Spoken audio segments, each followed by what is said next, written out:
Okay. All right. I think we're live. Should be live and live. Yes. Okay. Now we're actually live on this thing that I have titled Bruce. My God. Okay, so that was pretty bad. It's always a chore, me getting the Riverside situation set up. So sorry for the delay for anybody that was anticipating the 5 o'clock with me and Bruce. It's now about 5:12, but I'm here at Zerilath Eternal on the show. It is 5 p.m. on the East Coast, and my guest today is a returning guest, my buddy Bruce Macdonald from the Talamanca Mountains and the Talamanca Review podcast. And he and I go way back, all the way to, I think, about 2013 is when we met. Yeah. Unless it was back in 2012, because like the year after Rev Radio started, because you had come on the year after. Yeah. Yeah, I remember the first time I called in to Strange Universe. You were the original producer for Sean David Morton. Rest in peace. And it was the first time I'd ever called in to a radio station. And I had just finished reading volume one of Sands of Time. Yeah. Yeah, and then about a year and a half later, I was on the radio all the time, and then I got a show, and then I started podcasting, and then I got back to my real love, which is writing, and writing within this space. Yeah, the same sort of mind space of Yeah. Rev Radio and the topics discussed. Right. As I've always heard with you, you as a writer, it's like you're a writer, but also at the same time, it's just like you don't write until like basically God's given you the book. That's like what I've understood from listening to you on the Talamanca Review. So you're still waiting for the word from source to be like, there's your book idea, boy. Right? Yeah. Yeah, there has to be a sense in my perception that this is coming from somewhere else. And it generally will manifest itself as like a persistent inner nudge that won't go away. And then when I take a closer look at it, I see, yeah, there's a very rich topicality here that I might be able to express in a story. And I haven't written a book. The last one I published was December 5th, 2023. And that's titled The Devil and Us, a memoir of you and me. Good book. Yeah. You've gone mute, Steve.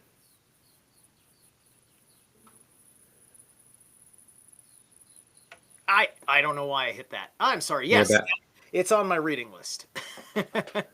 Yeah. I'm running through Dune right now. I'm actually on the last chapter. Next time I open up the book, I'm not putting it down till I'm done with it. Good, good. Yeah, and I just kicked off on this channel because I believe in studying the enemy allegedly. Saul Alinsky's Rules for Radicals. Oh, good. Oh, I Yeah. just went through the prologue, and it's just like the prologue was really shocking compared to everything people tell me. It's just like it's because of Saul Alinsky, all the lefties act the way that they do.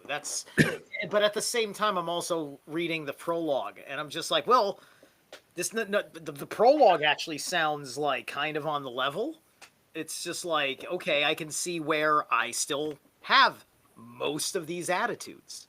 Not exactly the same, but nothing I would say was, an abhorrent, like, reason why you'd want to have a radical's rule book. So I've only opened up the prologue, so I'm not going to say what I think of it thus far. But I may want to keep going on this direction. I've thought to myself, maybe I should read the Communist Manifesto. Let me just like read all the shit that all the kids allege, right? you know, Yeah. I'd like to hear that wonderful rationalization why you love Che Guevara so much. Well, the genius of the Communist Manifesto is it tells the absolute truth about capital. but then completely lies about its solution. That's why it's so captivating. I mean, capitalism, in my opinion, is only a sound system of government if the government maintains a sound currency. And we haven't been on a sound currency since 1972 when Nixon took us off the gold standard. So capitalism is in free fall now. And then it's just Right. gotten worse and worse. Right. Almost every decade. The banking deregulations in the 80s, the savings and loan scandal in the 80s as a result of Reagan's deregulation. Yeah. It's almost cyclic, the feeding at the trough of the people who like to collect money without producing anything tangible for society. And this includes all investment brokers, hedge fund managers, all of them. And it's absolutely despicable that so much of our society's liquidity and wealth is going to people whose original role was managerial for those who produce. So I try to maintain an attitude of seeing everybody's point of view. I don't chuck the communists out because capitalism is a complete shit show right now, and deliberately. Yeah. But but at the end of the day, we can never allow ourselves to forget that communism is a solution to nothing. It. You know what communism is? It's an induced coma the state keeps a nation in until they can do something better. Right. I think well yeah, I think if the state doesn't know how to do right by the by the labor class, which is going to be amongst the rungs of quote lower class or lower castes, which are going to also be the larger population. Um, yeah, you'd want to have something that is going to give the maximum illusion of the maximum amount of power to the most inferior of persons who Yeah, chooses to be an yeah, inferior person. Um, what's unfortunate is that it's a lie they're told that they want to believe in, and nobody, and nobody. I don't know. It's weird because I can't be 100% sure a lot of the times of like, is there just a hidden handler in your universe today that like I'm just thinking about like when I'm looking at an otherwise rational person until I start trying to have a conversation about their economic model and all those things, right? There's just a lot of determinism out there, right? yeah, Like I am yeah, determined to only be this good at at working hard as a person and earning as a person or whatever, yeah, right? That mountain of doubt being projected into the existential, so thus going out into the collective, yeah, and then judging yeah, yourself on equality with the level of other people that are lowering themselves. yeah, Yeah. yeah. And Marx wrote the book. Like in Well, you guys. the timing is interesting because it coincides with this sort of cycle theory that Jason at Archaics has. There's all of these seed ideas at the beginning of this 140-year cycle that we've been kicking around like hacky sack. Right. And where did they come from? How are they all ready to go at the beginning of the cycle? How is Shakespeare ready to go at the beginning of the cycle? It's kind of mysterious, but I think that you're probably looking at a certain kind of buildup of suppression that then all gets like released or something, right? It's like I try to think of from everything I think I know about the rewriting of history, which you know Tartaria is not the correct word for it. It's just the familiar word for the line of research and subject matter, Yeah. right? But Yeah. it is seeing what is effectively the. It's like if you ever watched or gotten into the fiction of Victorian steampunk, it's like somebody like realized, oh my god, wow, Victorian steampunk was actual fucking like history. Like this was a technological period of time when they said it happened, right? Like that's like one of the things, right? Because that's what I was looking at with Tartaria. Oh, this is like, okay, Victorian steampunk, right? Is this just some is this some Watiko fan fiction for all those years I was going to like conventions? Because way before there was a Tartaria, kind of popped up out of nowhere in the zeitgeist of nerditry when I would go to like anime conventions and things like that. But the culture was zeitgeisting on steampunk real hard in all sorts of role playing games and things like that. The fashion was out of this world. It got women really excited and getting involved with the cosplay of it because it's the Victorian garb plus really cool mechanical trinkets and stuff. Um, it's awesome stuff. I fucking love it, right? You know, Yeah. complete with fucking airships too. And everybody wants an airship. Come on, who Yeah. doesn't want to be an airship pirate? Yeah. Yeah. Uh, yeah. So no, I think that the colonial period in America and then how that transitioned into the early phases of the United States was different. I think that it was. I think that most of these antiquity buildings were built during the colonial era, and they Yeah. scrubbed our colonial side of the history. Because if you think about France, the Masons of France, and the Louisiana Territory for the many, many, many years before the purchase, and it's not that hard to think that maybe a bunch of fucking Masonic engineers went into the various U.S. territories or American territories and hired laborers amongst the native population and built a thing. Yeah. You know, like not that hard to imagine, especially if it's a high morality society. That means it's a society capable of high discipline, high you know, high attention and focus. You know, like working on a construction site, I notice, you know, if the worker doesn't have an acute sense of details, they do a sloppy fucking job. They miss all sorts of nooks and crannies, right?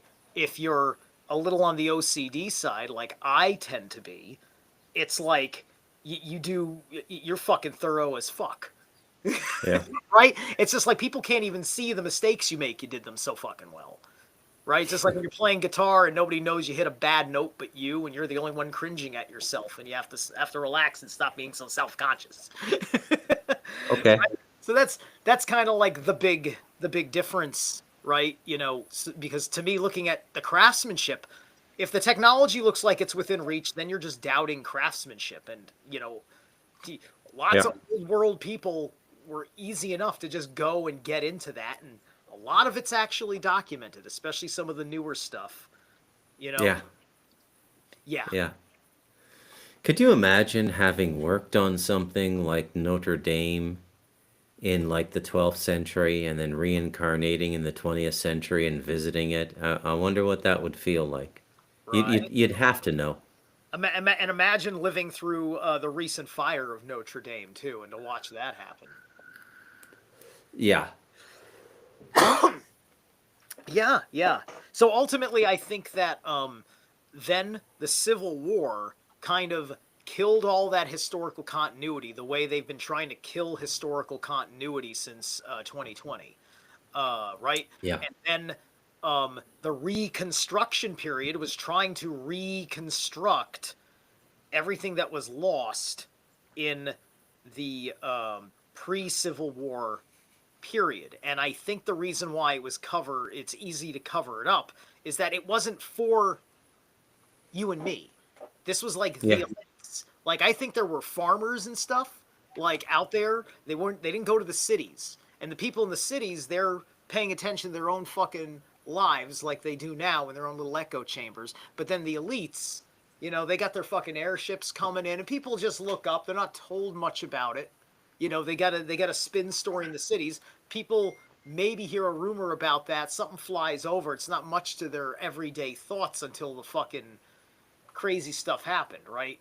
So I think that it wasn't like an all over the place, everybody in the economy has it. I think the elites had their play money, and it's just kind of like the private jets of their era, except it was also treated like it was secret technology. Yeah, yeah. I also think that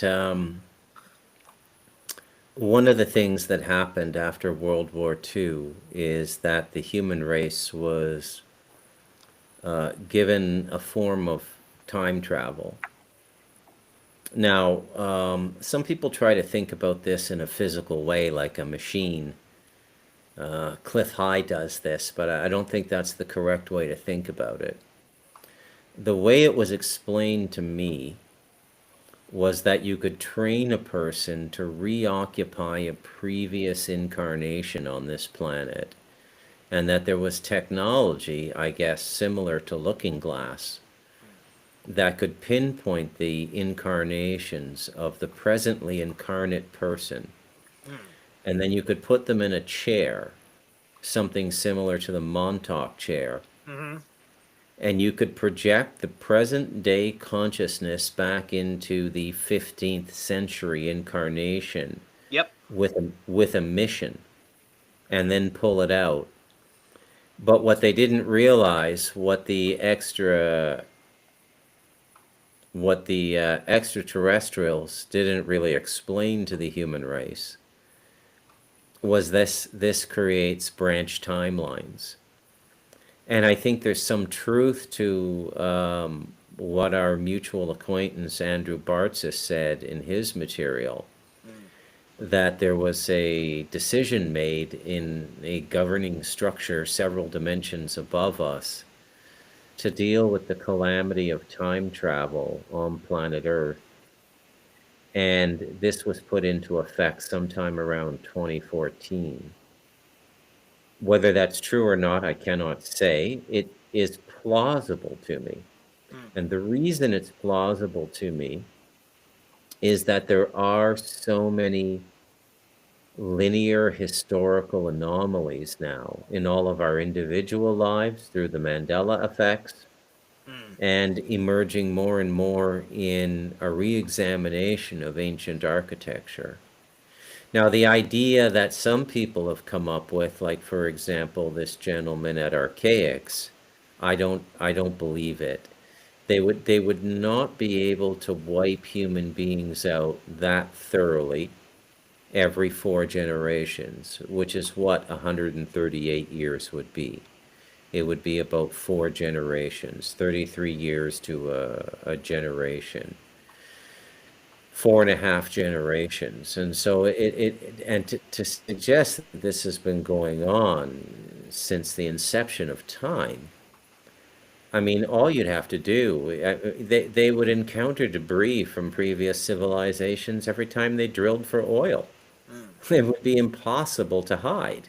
Well, I think that part of it is that like for instance, since 2020, but even more so before then, just because of the toxicity that was building in the public space through all of they call it Trump derangement syndrome, but really it was all just rejection of rational thinking in general. Um, Yeah.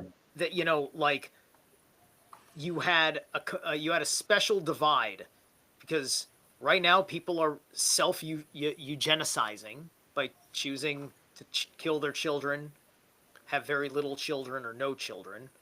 Um, Yeah. I'm stuck in a position where I am, you know, like, the women. I don't know what the fuck a woman is looking for in a man around here. It certainly isn't a Viking. Um, but Can I give you a little tip? What yes, what you can give me back everything the Jews took from me. I also am a Gentile circumcision. My mother said everybody was doing it, so we did it. That's her answer for everything. Why'd you do this? Well, everybody was doing it. No, Now, man. where do we stand Generally with circumcision? speaking, and with no intent to offend a portion of your audience, Western women have been the victims of an induced insanity, and beginning in the 70s. You'd have to be crazy to marry a Western woman now. Crazy. There's there's a growing number of less crazy, but it's yeah, it's few and far between. I got Yeah. I'll eventually find my unicorn. You know, Yeah. the Yeah. finished girl was something else, but she wasn't prepared for me. Yeah. Hmm. And marriage is ultimately when you really get into it, if it's going to last, it's not about what you get, it's about what you give. So you really, the attitude you want going into marriage is, I have something to give. Where do I displace this? The idea of coupling should not arise from an absence, from a desire, from something that you feel is missing in your life. Ideally, it should arise from, I have this to give. Where do I displace it? If you get that right, it's beautiful. There's always going to be moments of frustration, but it's generally beautiful. Yeah. I was just given a beautiful life up here with dozens of nieces and nephews from 3 years old up to their 20s and 30s. And I love being a part of this family, and I love having this structure in my life. It's absolutely, and I never had it in North America. Yeah, yeah.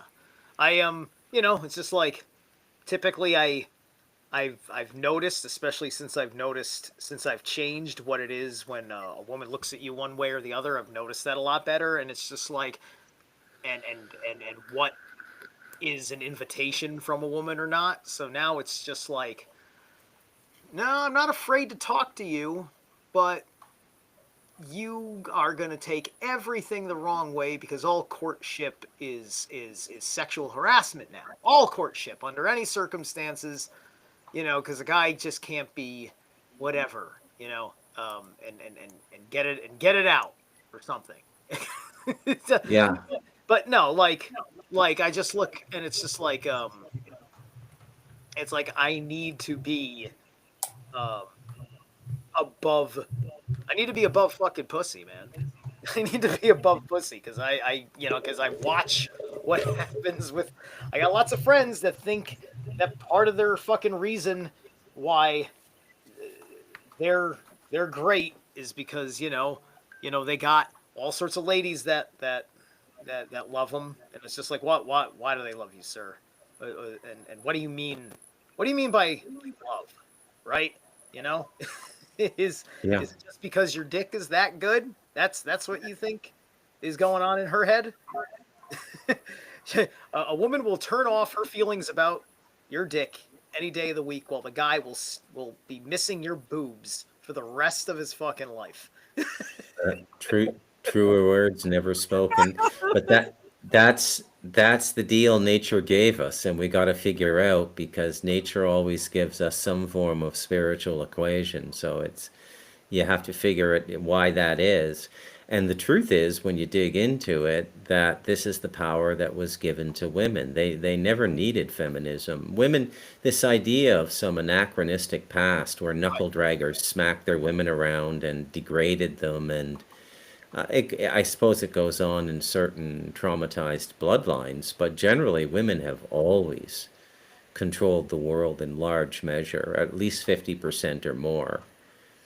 And anybody who thinks otherwise or casts scenarios and imaginative Yeah. constructs to inflame rage, like Margaret Atwood with The Handmaid's Tale, well, you wouldn't want to be around for that afterlife review. She's done It's so many negative things. It's almost irreparable, I would think. the women. It's just like you know I am grateful for podcasting because you know, you can see what it is with the dumbest of fucking women having conversation and the smartest of women having conversation.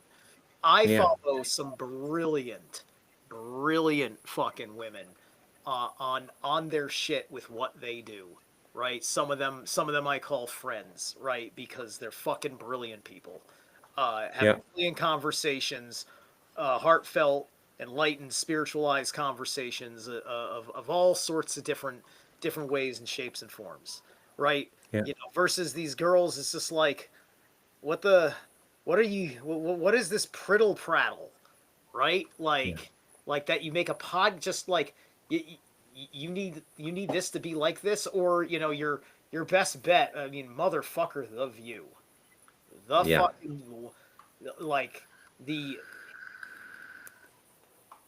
like the women. There's lots of women that just they protect, like it's the way they are about like communism, like we were talking before. It's the infernal feminine. It's a Yeah. it's a it's a perversion of an aspect of what the women do with our society, right? And Yeah. I don't know if there's um and there has to be something that can be done where they get what they think they want to get out of communism, out of a better system that serves what they're trying to do, that has the same communal kind of vibe, because they just want to make sure everybody is fed and happy, and and all these things, right? And the whole idea is that they eliminate all of those human social problems, make sure that they don't see like all the suffering and stuff in the world, so that way when some bullshit arises, she already knows, okay, it's not because the cop is racist, because we sorted that out already, right? This Yeah. person does need to be taken down like a man by a man. Honey, you Yeah. have my permission to kill him if you have to. Yeah. And then we'd have more living Ukrainian refugees in this country. Yeah. Yeah. Yeah. There's a topic. What's your theory on all this random violence now? Is it just sort of social engineered, or what do you think's going on? No, Demonic, it's just they're astral botherance, black magic, social engineering, all of the above, blue screens, social media, all of the above. Um, right. No. It's definitely all of the aboves. But it's always been here, right? What's not been here has been the national conversation, which is strange because when I looked at that story, it hits you, but then you also fucking remember this is the 5 o'clock news, right? Yeah. Like I turn on the 5 o'clock news and I get local stories about people getting shot in Bridgeport and a picture of the victim and stuff like that. Stuff goes around. It's and we have a problem with a whole lot of people that are in an acceptance of the way things are mindset, right? Yeah. And it's just like when I was listening to one of your episodes on the review, and you were talking about this with the Spanish population there, I think Yeah. yourself, right? And I'm just like, and this is part of why immigration, blind immigration, will destroy the internal integrity of a society in ways that people don't understand, right? Yeah. And there's too many other problems stacked on top of it where people want to cast blame, and they have no idea what a good standard is anymore. It's just like you tell somebody about, like, if I tell somebody about healthy living, they look at me like I told them a lie from a science fiction movie. Yeah. Especially if I tell them that I haven't been fucking vaccinated in 25 years. Good for you, man. Good for you. I haven't even seen a doctor in like it's coming up on 40 years. I You know, mean, I have to be. I went through all. I had COVID. It lasted 3 days, and then I lost my smell and taste for about 10 days afterwards. But those 3 days, I just crashed on the sofa, watched Netflix, and drank orange juice. Who needs a doctor? Right, right, exactly, exactly. The symptoms were nothing, and the only reason why you knew it was COVID is because they changed the name of the meaning of the results on a test that already Yeah. existed. That was the same fucking test you used for the flu.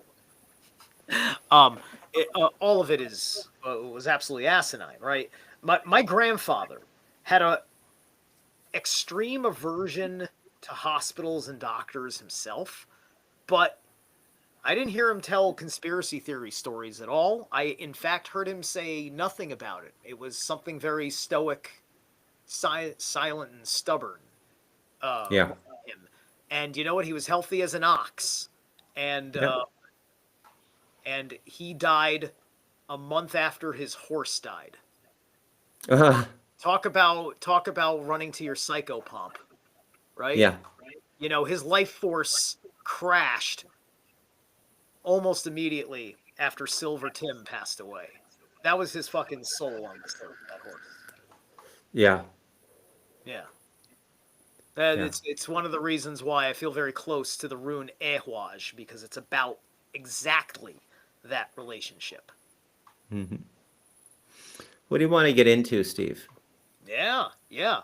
Well, the great prominence of things has been the latest martyr on the radar, and the usual suspect who is probably the one who did it. So yeah, we've the world's been quite ablaze. America has been quite ablaze with what the death of Charlie Kirk means, if we think we understand it right, as you get a trifecta of narrative. You've got you got the false binary of the left right paradigm looking at the shooter and the shooter's ideologies, and then you've got the actual researchers getting called conspiracy theorists for pulling in all the information and remembering that Kash Patel dropped the ball on the Epstein files, and why are we trusting the FBI's conclusions about anything? Hmm. So, this is the funny, like, can the FBI hold face? We're still talking about Epstein. We're never going to stop talking about Epstein. And now we're never going to stop talking about this. And we're never going to stop talking about how Kash Patel is fucking up and how Dan Bongino is fucking up. We have an unacceptable fucking society. We have an unacceptable fucking governance of the good faith of our rule of law in this Yeah. nation, and Yeah. um, and it doesn't make any sense until you ask yourself, um, is it an inside job? Only an inside job is treated so recklessly. The FBI Yeah. didn't do any work.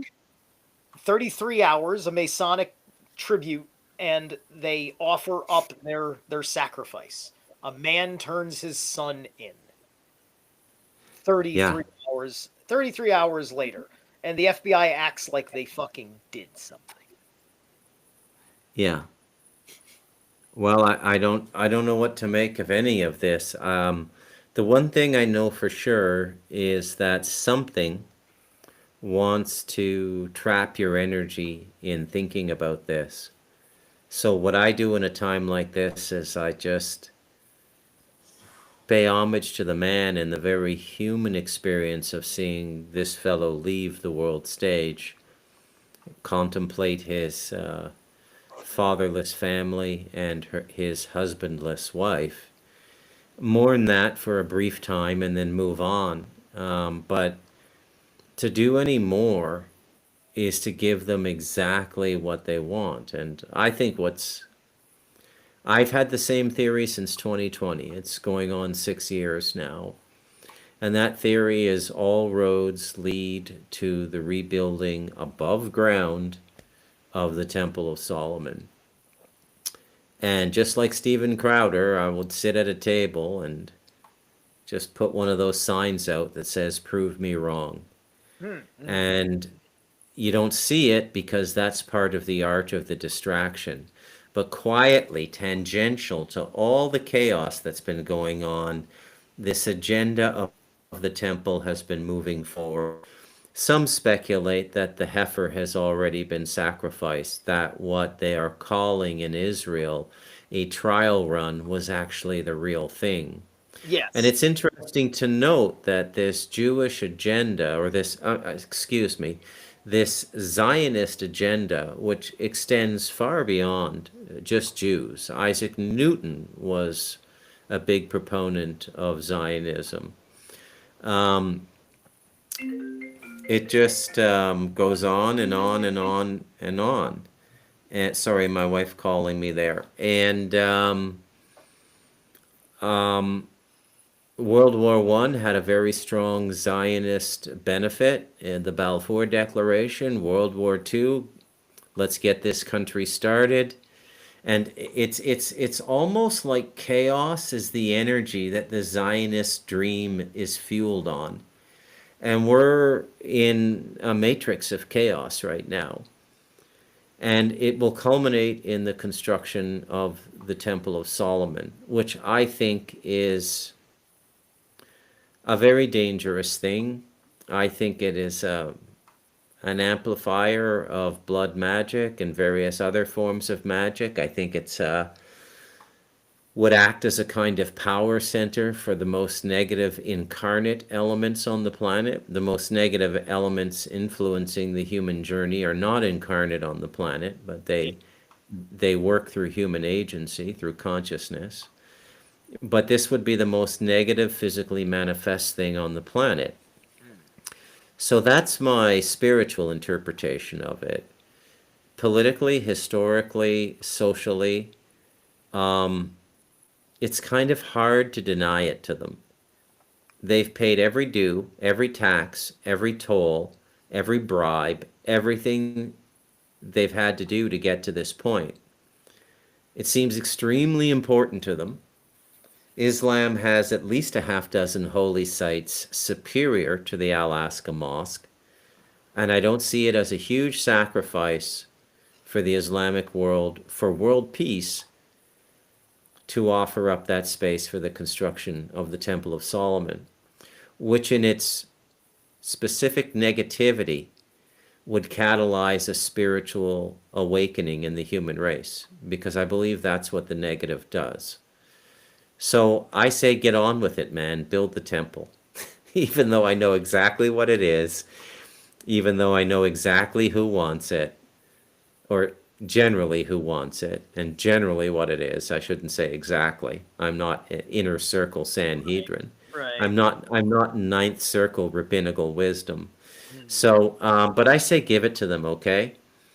Um, I think the Jewish people have been amongst the most victimized in the human race, and not by Gentile forces, but more so by the rabbinical forces that have been guiding them, and especially at this moment in history, the rabbinical forces that are guiding them.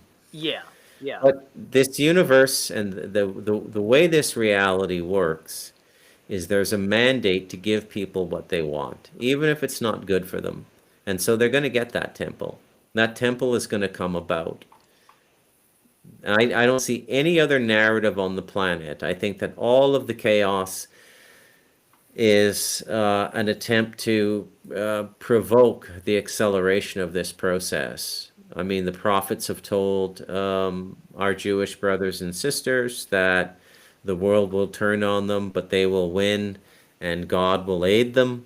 Yeah.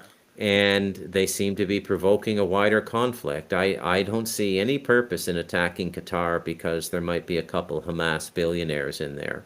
Right. Hamas are scumbags. The leaders are all billionaires. They suck up all the money and live in penthouses in the more affluent parts of the Arabic world, and then send the sons and daughters of the poor Palestinians to die in a cause they can't hope to win, because Allah demands it and Islamic honor demands it. It's the whole thing is a shit show. Yeah. Um, I think October 7th was contrived by the IDF and Mossad in a manner similar to the way that Pearl Harbor was used to drag the United States into World War II. It's now proven historical fact that they had broken the Japanese code 6 months before the attack. They knew it was coming. They let those several thousand people be martyred. And again, we circle right back to Charlie Kirk. And I'm reminded of an interview I saw years ago with Credo Mutwa, the Sangana, African Sangana, which is a shaman, first interviewed by David Icke, and then he sort of went off on his own, and I tuned into him once in a while. But he did this rather brilliant online discourse on the death of Saddam Hussein and how it was a good death. And even Saddam's enemies would have had respect for him the way he greeted death. And I thought, yeah, you know what? That's true. And it awakened a lot of stuff in the Arabic world, independent of what they thought of Saddam Hussein. And the same is true of Charlie Kirk. They're trying to equitize this blood. They're trying to commodify his spirit into an actionable substance for radical mental realignment and change. And so far, it seems to be working. We seem to be on the cusp now of what I could only call a Christian Reich in the US. And that will be, in its own way, as frightening in the middle and lower expressions of it, the uncontrolled, uneducated expressions of it. It will be as frightening as anything, you know. Now, in many ways, the left brought this on themselves. I mean, they've been playing this, come on, buddy, put up your hands, come on, let's do it. And the right's been going, no, I'm not going to fight you. I'm no, and the right could knock out the left with a Yeah. left jab. It's just And like, now they've poked the bear a little bit too much, and I think a real shit kicking is coming. yeah. We've talked since I've read the Jewish War, right? And so and anybody who's read the Jewish War with me has, Josephus, yeah. yeah, has seen all of these things come together, right? It's just it's the zealots, right? It's they behave exactly like the zealots. Yeah. This level, and the only rhetoric that that is really articulated by Josephus in the Jewish War as to their behavior is their freedoms, right? Yeah. They want their freedoms, right? And they made a sty of the inner sanctum of the temple by the time Jerusalem had been surrounded by the Romans, you know, because they were getting their sins forgiven on the regular basis. It was a bloodbath in there. It was a Yeah. defiled temple already. Yeah, I mean, the very fact that in the early part of the 21st century, as we crest into the age of Aquarius, that a group of religious people on this planet are trying to bring out into the open blood ritual is mind-boggling to me. I mean, blood ritual should have been gone 2 millennia ago. Buddha radically transformed the Hindu systems because 2,500 years ago there was as much blood ritual in Hinduism as there was in the Temple of Solomon. And then we sort of outgrew that and we're not supposed to do it anymore. It's effective, but that's a whole other podcast, and I don't want to talk about it. I don't want to invoke curiosity in people to go and investigate the occult in these things. I think it's a bit dangerous. Not for everybody, but for most people. So generally speaking, it's too dangerous to study. Most people don't have the discipline for occult knowledge, mental and emotional discipline to practice the occult. You have to be very well balanced. But the very fact that we're bringing blood magic back in 2025, that we're openly talking about this, while simultaneously continuing to support mainstream media that denigrates the beliefs of Christians and Muslims as alternatively barbaric and superstitious and nonsensical. And meanwhile, this blood mess is creeping. Says that's the most ridiculous out of the three Abrahamic expressions, and Right. nobody's calling it out for what it is. That's the magic of the rabbis and the magic of the machine they've created in the Western world, in my estimation. Yeah, yeah, yeah. It's this thing that gets and Judaism gets kind of like people don't understand like what the what what like paganism as it means is. So a lot of people lump Judaism because it's simply pre-Christian and pre-monotheistic as pagan, right? Yeah, And I try to explain it like, no, no, they're like a cult of a book, and they're entirely about the ritual process as opposed to the ritual process just being something going on with the natural cycles other than what's going on with sun, moon, and Saturn, right? Um, yeah. it's not this whole like ancestral thing. You're not calling upon the mountains and the trees and such. It's just like all of it is dog shit compared to this fucking lion dragon god. I've never heard a convincing argument from these monotheists why you can't simultaneously worship the creator and also work with elementals for a greater agricultural yield. Like why if the Right, creator created everything, including the elementals and including all of the interdimensional nature spirits that abound and right. they're real, Yeah, why is it forbidden to communicate with them? Why is this put under the umbrella of paganism? Nothing about our theological history makes any sense except it's corrupt. And that's coming crystal clear now.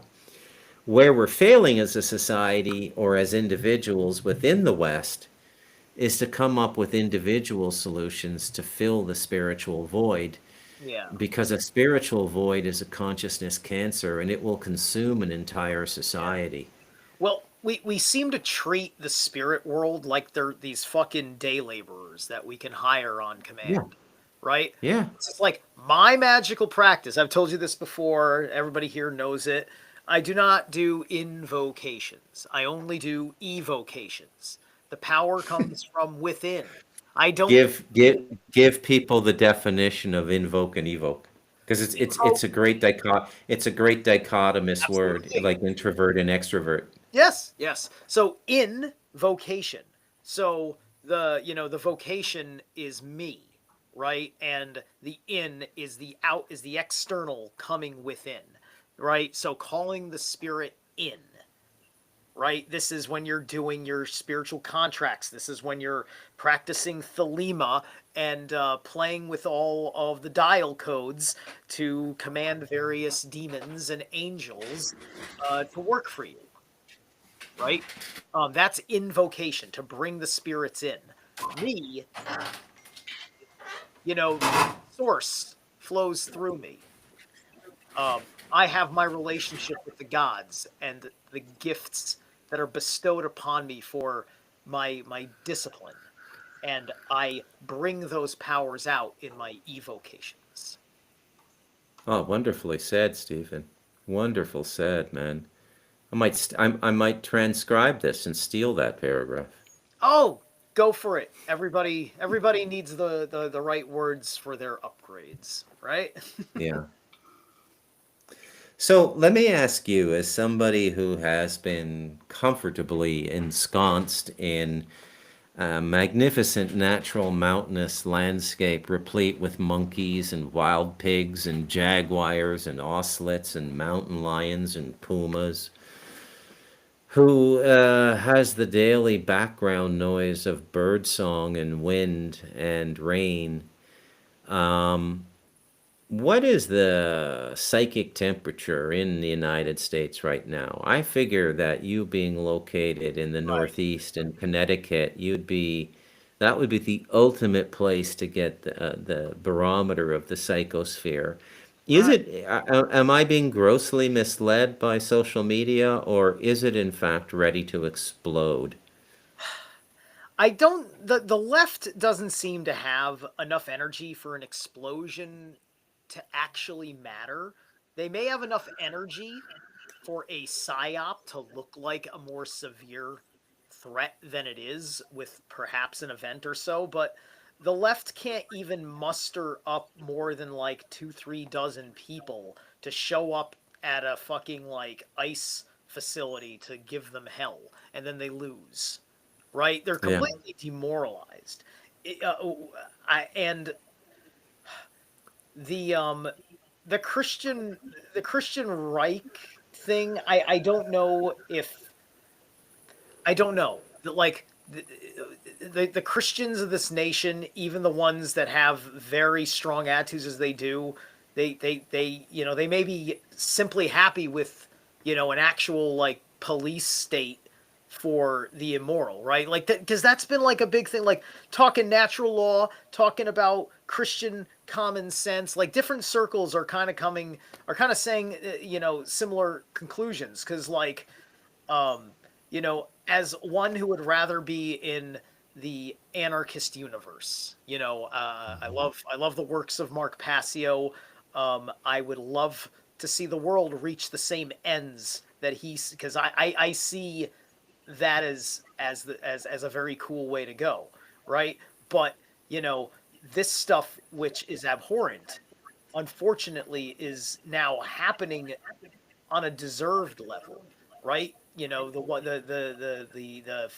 nationalization of the DC police, which probably always should have been. I think that's always been somewhat of a conflict of interest, um, and just the general, like, I mean, like, it was things were worse in 2020. Things were worse in 2020.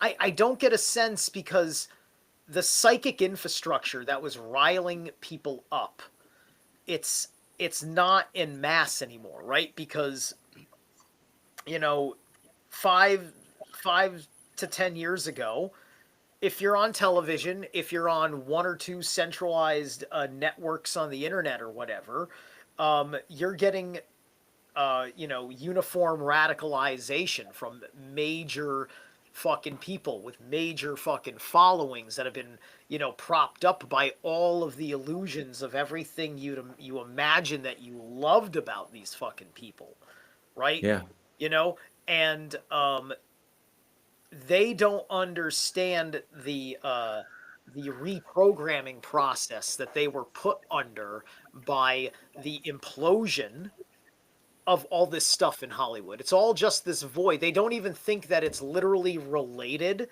to how they became these people saying these monstrous things, right? yeah, Because of the stuff that was happening, you know, in their worlds, that was yeah. backfiring on them, right?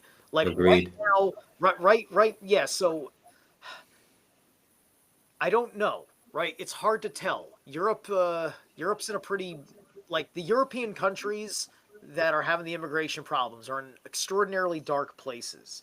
And in some respects it kind of feels like everything is solidifying into single issues, but while it's solidifying into those single major globalist issues like the immigration thing, the Mossad thing, et cetera, um, it seems like other tertiary issues that weren't meant to which wasn't on their agenda to push through for that's giving people freedoms back, are are the things that are like slipping through the cracks. It's Yeah, hard to explain, right? Because you know certainly I'm doing well, and I'm hoping that I'm in a strong personal position where if they just decide to go mark of the beast, and I'll be like, wow, look at that. I have options. I don't have to mark of the beast, right?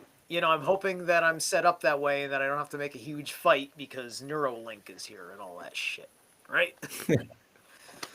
yeah. Yeah. What do you make of this Atlas thing in the sky? Atlas is interesting. I did a tarot and rune reading on Atlas with on my buddy's channel that I do psychic readings with, and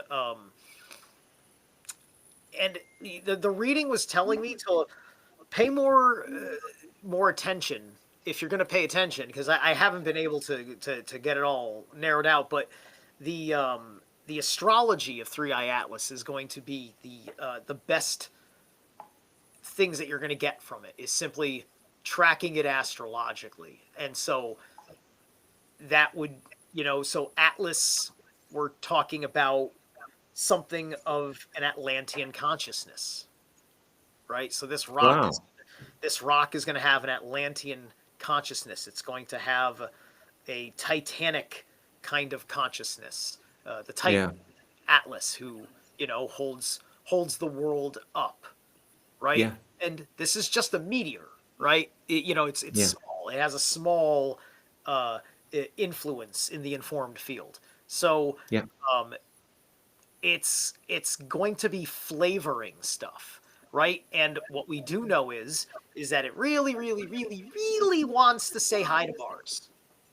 So Yeah. why does Atlantis want to see Mars this year, right?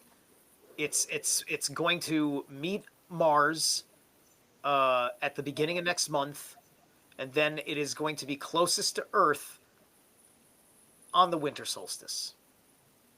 Wow. So that's a couple of the lovely synchronicities, right? And so theoretically, right now, if you can see Mars in the sky, you may be able to see this thing with a telescope because it's getting pretty fucking close at its trajectory. Yeah. Yeah. Well, may we live in interesting times. Yeah, yeah, yeah. I can interest on that. Sure thing. Um Where do you yeah, want to go? right, right. So, I was because I was talking like, you know, the left is like the zealots, and so your evangelical Christian types are going to be like the Essenes, Yeah. right? Um and I was listening to Candace Owens' latest podcast because it was her post-mortem podcast for Charlie, and she says she was this close to making him Catholic because he was really starting to get into Catholic traditions. Uh, Yeah. so there's a Catholic uh, thing going on here, right? Are we looking at Jesuits versus Mossad, perhaps? Well, I don't know. I think that on a certain level, they're all the same thing. But I hear what you're saying. I also heard that he was leaning heavily towards the Catholic Church, and obviously he had begun to turn away from the official Israeli line. And I don't think he was a voice that they could afford to lose. Now, Right. I'm not implying anything by saying that. I'm only observing that there can be no doubt that given the direction that Charlie Kirk was going and the statements he'd made in the last year or month of his life, it is a benefit to Israel and the Zionist lobby that he was killed. And so, following the rule of Lenin, not the Beatle, Vladimir Ilyich Lenin, you first look at who benefits from something, and that's your starting point for an investigation. And I think we can all agree that Netanyahu and his crazy Likud party, which is an abomination even for most Israelis, gets a win out of this. We're in this Chabad territory now, which is this sort of death cult in Judaism that is sweeping the landing ramp for the Messiah. assuming the Messiah comes in on a ship. Um, Hmm. and I don't know where they get these ideas. I cannot, to my sensibilities, after a lifetime of comparative religious study, messengers from above always come without that kind of power. They don't come to kill enemies and stuff like that. They come to give teachings, and they're usually maltreated, very often killed, tortured. Yet the Jewish concept of a savior is not in line with that. Their concept of a savior is, Mary Shelley's Frankenstein, this thug golem that's going to kill all their enemies.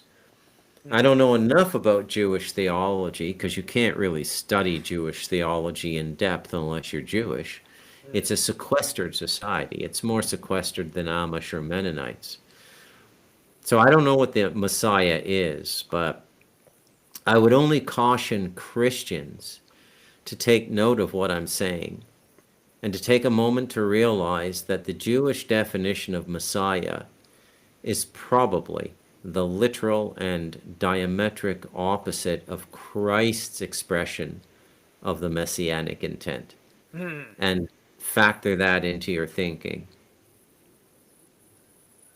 Yeah, yeah, precisely. Because like in in the version that I read from 19 whatever of the Jewish War, there was added chapters in the kind of like the post credits of the book, and these are called the Slavic chapters that were omitted from everybody else's version of the Jewish War, which actually cover references to uh, uh, things in the gospel, such as John the Baptist and Jesus the Nazarene, so on and so. Mhm. I forget if you refer to him as the Nazarene or whatever, right? Because there's several Jesuses in different context mentioned throughout the Jewish war, because Jesus was not this unique name, right? Nowadays, if you say Jesus, just like just like that, and without contextualizing a person named Jesus, you're talking about the deity, right? Yeah. And you're only talking about a person in Hispanic parlance with Jesus, typically. And nobody Yeah. confuses Joshua for Jesus, right? Nobody thinks, oh yeah, you're like Jesus, you're a Josh, right? And like nobody actually says that. It's just the J connection because there's that interesting history of the letter J. Yeah. But yeah, Josephus, I believe the Flavians have had if I've heard correctly from the people that know about the Flavians more so, is that they have like I think they have an agenda for propping up a Messiah or something to that. I think they're in that camp, and so Josephus was like talking about you know, Jesus in certain ways, and he was really like kissing his ass. It's like, yeah, but this one particular, alleged savior or whatever the heck he referred to him as, he seemed to be much more special than all the others. There was something so much more about it. Like you watch me visibly cringe reading it when I hit that chapter, because he's really egging it on, in like like in the way when you watch the news and somebody's making all sorts of insinuations that they understand a situation that they weren't a witness to, right? Hmm. It's just like, Yeah. so he's pulling that song and dance and leaning into feeding that there was a special one of these dime a dozen miracle workers that were, playing along with a reformed cult of Dionysus because of Jewish freedoms, right? Mm. Jesus wasn't a scene. Was he in a scene? Maybe he was part zealot too, because zealots and Essenes were all Zadokites, or at least all Yeah. claimed heritage to people who claimed that they were uh, descendants of the original Zadokites. That's how Yeah. convoluted it is right now, right? Yeah. And so this kind of says like I would almost imagine, especially the way um, when the temple is destroyed, it's this one time where they talk about this Canaanite Melchizedek, which Yeah. is the head priest of the Zadokites, which is the head Yeah. priest of the temple. So that's got to be your that would probably be your satanic pope. Would be the Yeah. Melchizedek. Whatever And Melchizedek is walking around on Earth right now. And if he's a fucking Canaanite, that means that he's a goddamn descendant of Nephilim. yeah. Yeah. And there's the obvious conscription of the Christ as political iconography by the loosening Roman Empire, which recongealed itself into a religious empire with the same sort of conquistadorial and domineering aspects of the former military empire. So right away you get a very negative fate for the legacy of the Christ. I mean, other than the preservation of the texts, if they've been preserved honestly. But I don't know. Born into the West, it's impossible to escape the Abrahamic traditions. You have to contemplate them in some measure. But I try to do my very best to keep that to a minimum and try to exist outside of them. They're just, in every way, shape, and form, a nuisance at this point in history. Right. And people holding on to them and more odiously holding on to the notion of prophecy as a form of spiritual succor should be very, very careful. What they're mistaking as a piece of wood in a shipwreck is actually concrete, and they're going to get dragged down. Not a good thing to be doing right now. And then on the final thing I'll say about this topic, because of the epigenetic propagation of the Christ mythos, it can't fade away. It has to have a kind of dramatic and explosive resolution. I don't see any other way, the way consciousness works individually and collectively.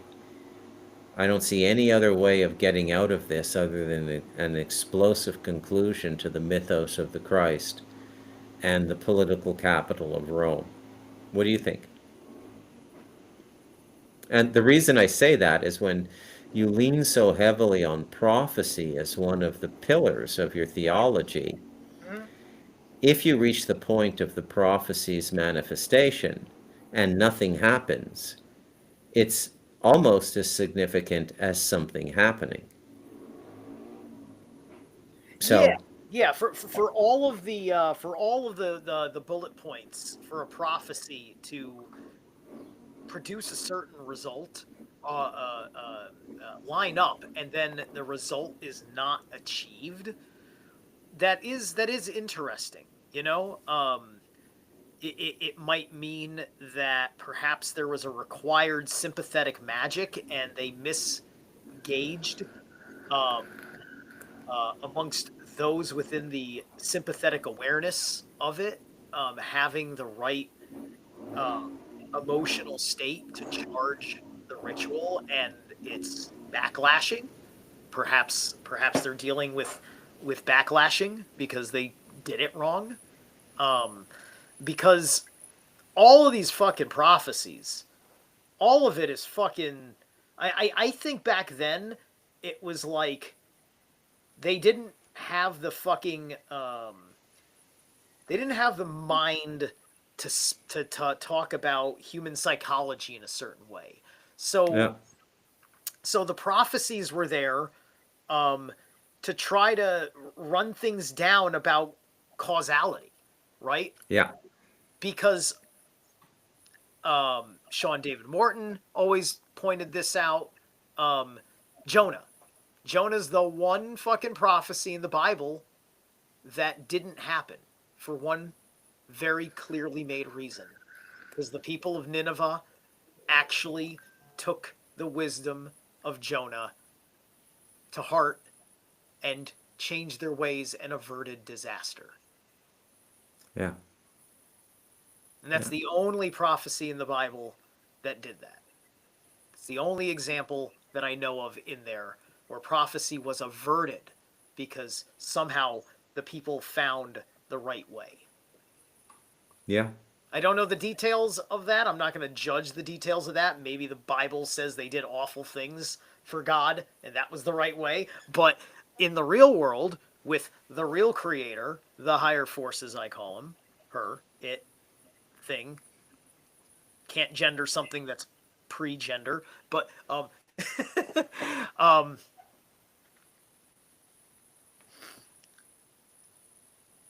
he's the one that they throw Jehovah in front of. Yeah. Yeah. What else do you want to talk about?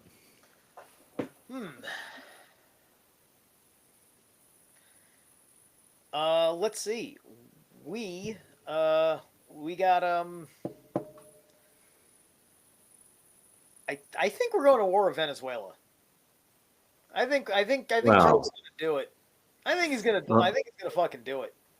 yeah. Well, you go a long way back with me, and I've been saying also for a number of years. I mean, since the 2016 Trump administration, I've always felt that it would be sound economic policy to shore up the American continent as an economic entity. If not free trade from Argentina to Canada, some form of new liberalized and committed economic alliance based on shared landmass. Because if it's not done, it's going to create a lot of problems. And I believe in this term, Trump has kind of figured that out. And I live in Central America. Do you know, the average American doesn't know this? There are 2,500 DEA agents in Costa Rica right now. Okay? I think if you go back and watch Narcos season 1 or 2, they had like a dozen to get Pablo Escobar. So the Americans have a fallback plan, and not a lot of people don't know this as well. A lot of Latin countries forgo the printing of their own dollar and they use the US dollar. So I believe Guatemala uses it. I believe you can spend it anywhere. When I say they use it, I mean they don't print their own currency. So Guatemala uses it, El Salvador uses it. I don't know what Honduras is using. Nicaragua has the Cordova, their own currency. Costa Rica has the colone, but you can send someone to the town, to the butcher shop with dollars and you'll do fine. Panama uses the US dollar.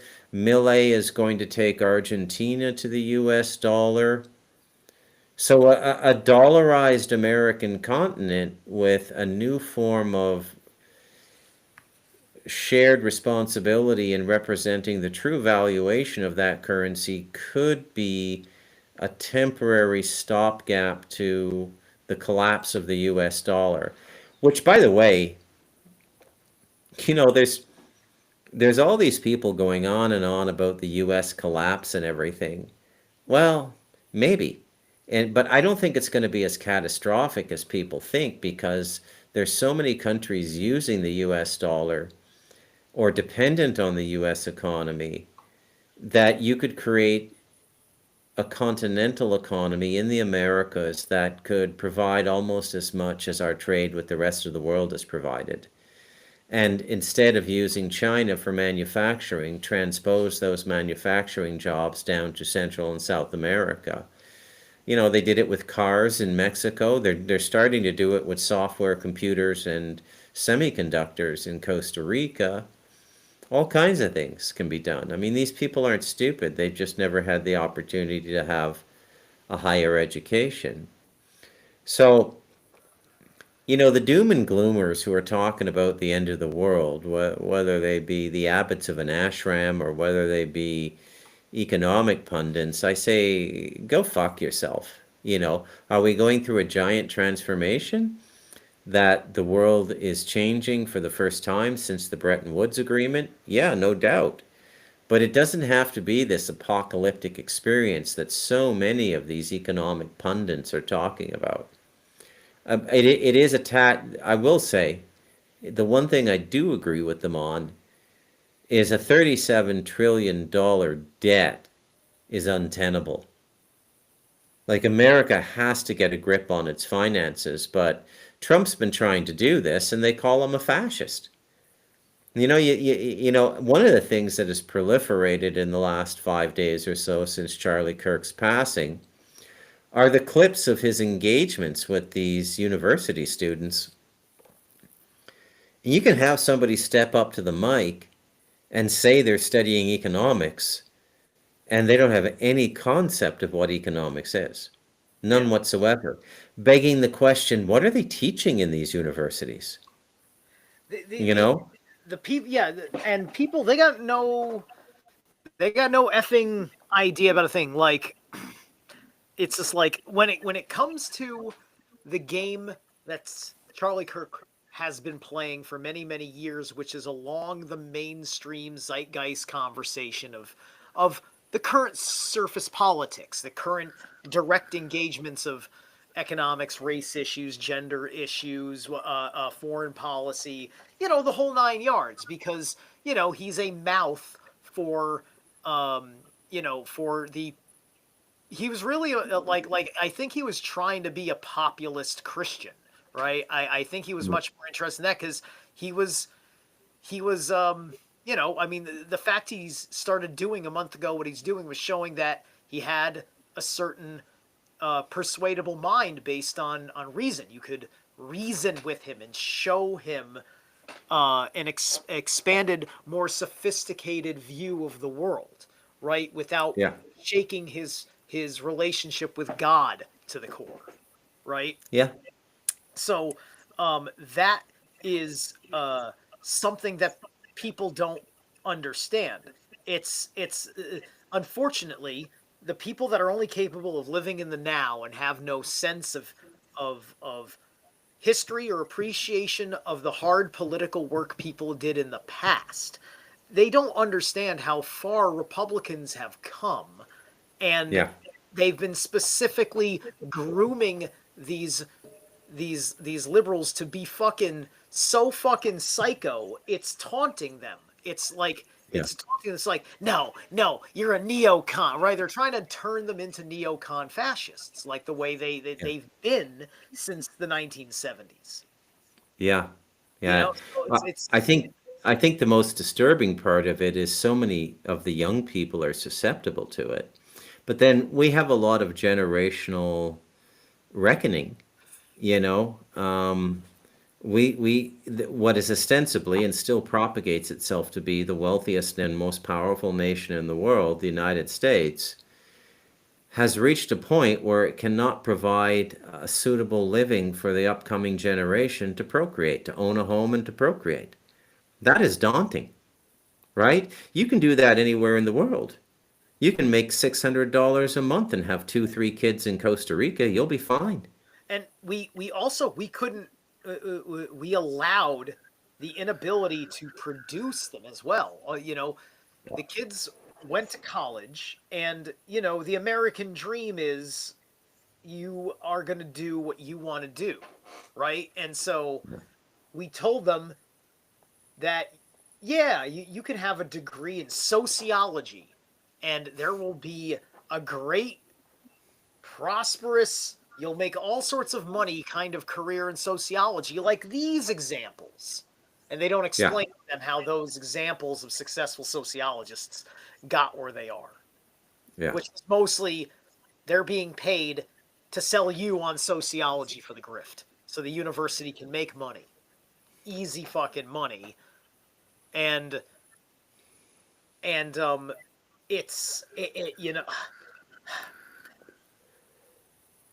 somebody has to yell at somebody's parents at the very least. Like because if your parents were involved with getting your kids into your colleges, you also sat there and didn't tell them a goddamn thing about how that relates to what you can do with your life, Yeah. right? You know, and it's fine. You want to be a socialist, you want to be a communist, but until we are communist and we are socialist, this is how you play the current game we have now in its fucked up way of being. Sorry, honey, we didn't do that great of a job, and but let's not get you all fucked up because we think that this is all right. Right? Like, I so agree. few parents had that conversation with their 17 fucking year olds looking at all their enrollment choices. I'm class of 99. I made the same fucking mistake with liberal arts major. Yeah. Yeah. Steve, I think I got to wind it up here.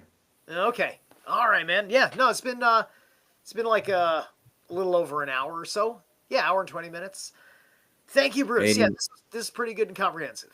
we'll do it again soon, man. Peace out. Absolutely, man. Take care, buddy. All right, guys. So that was Bruce Macdonald from the Talamanca Review. Um, Real quick, let me throw the Talamanca Review um, into the chat group, and I'm gonna get it into I'll get it into the description box once I get everything set properly. Let me see. So here we are. This is youtube.com at seen that tinker. It's Tinker, right? Yeah, Tinker. youtube.com, see that Tinker. That is the Talamanca Review YouTube channel. Highly recommend that you get on the Talamanca Review Substack. He will do Substack. Everything goes up on Substack. It gets up on YouTube usually, but he does everything on Substack. So you're going to want to get to the Substack. I'm going to get the Substack link, and I'm going to put that in the description a little bit later. So that was my buddy Bruce Macdonald.